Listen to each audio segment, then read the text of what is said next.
Rasulullah Shallallahu Alaihi Wasallam memberitakan kepada kita bahwa di antara kemuliaan para nabi di sisi Allah adalah bahwa mereka diberi pilihan menjelang kematian, antara hidup di dunia atau berpindah ke Rafiqil A'la.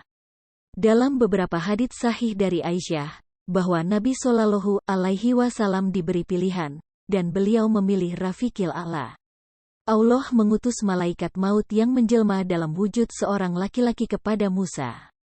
Malaikat meminta agar Musa menjawab panggilan Tuhannya. Ini berarti bahwa ajalnya telah tiba dan saatnya telah dekat. Musa memiliki temperamental yang cukup tinggi. Karenanya dia menempeleng wajah malaikat maut dan merusak matanya, mata manusia. Karena seandainya dia dalam wujud aslinya, yakni malaikat, niscaya Musa tidak akan mampu menempelengnya. Malaikat maut kembali kepada Allah untuk mengadukan apa yang diperolehnya dari Musa. Lalu Allah menyembuhkan matanya dan menyuruhnya kembali kepada Musa, agar meletakkan tangannya di atas punggung sapi. Kemudian rambut-rambut yang tertutup oleh tangannya itu dihitung dan satu helai rambut 1 tahun. Maka ajal Musa sama dengan jumlah rambut itu.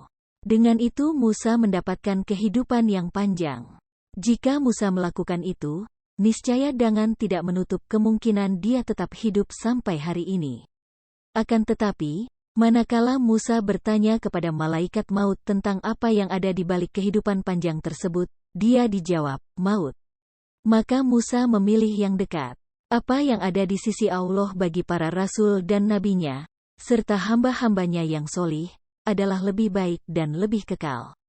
Jika roh para syuhada berada di perut burung hijau yang berterbangan di kebun-kebun surga, memakan buah-buahnya, minum dari sungainya dan berlindung di lampu-lampu yang bergantungan di atap arasy Allah, maka kehidupan para nabi dan rasul adalah di atas semua itu.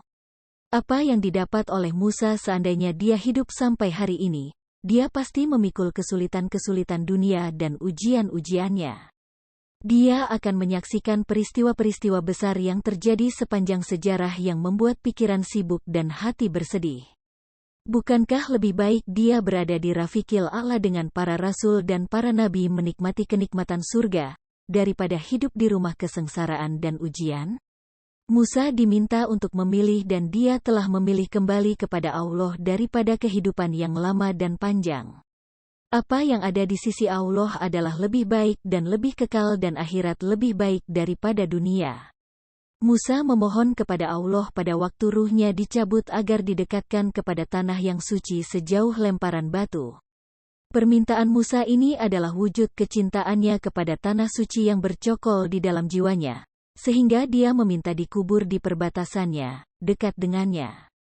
Tetapi Musa tidak meminta kepada Allah agar mematikannya di tanah suci, karena dia mengetahui bahwa Allah mengharamkannya atas generasi di mana Musa berasal.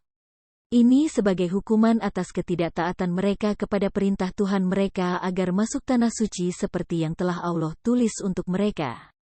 Mereka berkata, "Pergilah kamu bersama Tuhanmu, dan berperanglah kamu berdua, sesungguhnya kami hanya duduk menanti di sini saja." Al-Maidah 24. Lalu Allah menulis atas mereka kesesatan selama 40 tahun di Gurun Sinai. Allah menjawab doa Musa. Rasulullah Shallallahu Alaihi Wasallam telah menyampaikan kepada kita bahwa kuburan Musa terletak di pinggiran tanah suci di dataran pasir merah. Seandainya beliau di sana, niscaya beliau menunjukkan tempat itu kepada sahabat-sahabatnya.